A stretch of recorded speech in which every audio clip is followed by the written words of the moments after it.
Well, thank you for staying with us. We continue with the day's news and we look at the business segment, and where President William Ruto is urging United Nations member states to support ongoing reforms in the international financial system to make it fairer and more efficient.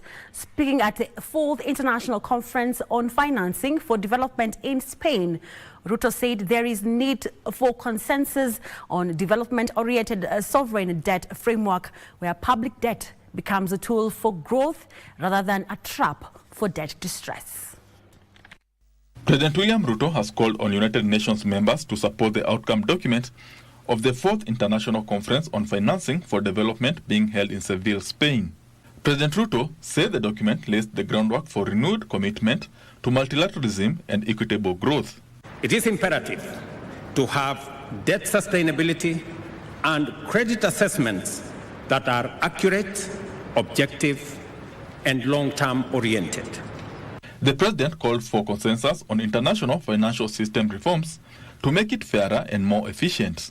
Credit rating agencies have been advised to revise their approach in evaluating African economies. There is now consensus on the need for a development-oriented sovereign debt architecture, where public debt is an instrument for development, not a trap for distress. Leaders emphasized on the importance of effective debt management and crisis prevention, including transparency, responsible borrowing and lending, and accurate, objective and long-term credit assessment.